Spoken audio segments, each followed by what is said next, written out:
Thank you, Mr. President, and greetings to the distinguished Foreign Minister of Cuba, who is with us in the hall today.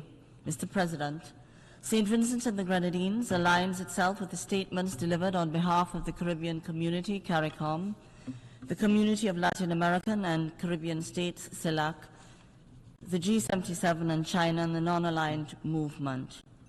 Excellencies, the membership of the United Nations convenes annually in these hallowed halls to vote overwhelmingly in favor of the resolution entitled Necessity of Ending the Economic, Commercial, and Financial Embargo imposed by the United States against Cuba. What this means is that each year since 1992, the international community has consistently taken a principled stance against the embargo on Cuba.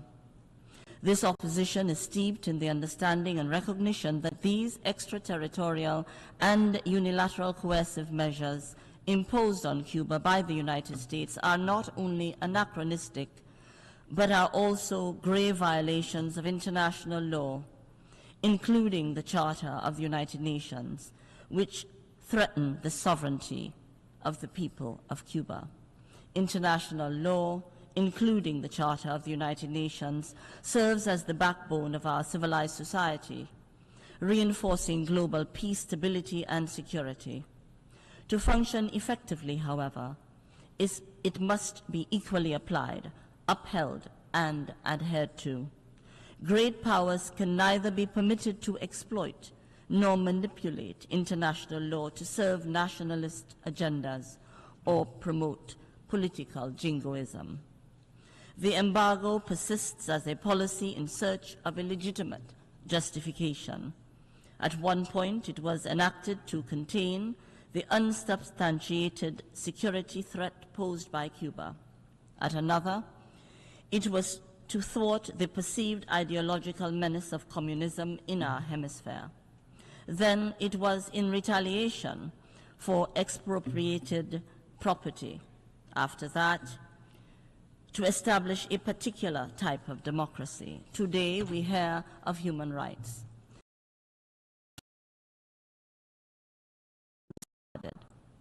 In spite of the tenuous nature of each justification, the embargo endures. Its inhumane nature intensifying daily hardships faced by the people of Cuba. The embargo's restrictive nature limits Cuba's ability to import fuel and other necessary resources, further burdening the national energy system and contributing to the recent collapse of the national grid. Excellencies, the principles of sovereignty of all states, non-intervention and non-interference are indispensable cornerstone principles that are prerequisites for the peaceful coexistence of states. They enable the achievement of the purposes and principles set forth in the Charter of the United Nations. No state, regardless of its size or might, has the authority to override the collective voice of the international community or circumvent its legal obligations and responsibilities. As responsible actors in the international community, all member states have the duty to respect international law. Lifting the embargo on Cuba is the only way to restore trust, something our world urgently needs, and foster an environment for constructive dialogue that would contribute to reinforced multilateralism. Within this vein, we also reiterate our call for the urgent removal of Cuba from the U.S. State Department's list of countries deemed to be state sponsors of terrorism. This designation remains both unjust and wrongfully imposed and contributes to the chilling effects of the embargo, as well as Cuba's international isolation. The government and people of St. Vincent and the Grenadines continue to stand in solidarity with the people of Cuba. We continue to defend the principles unambiguously set forth in the Charter of the United Nations and call for the equal application of international law in all contexts.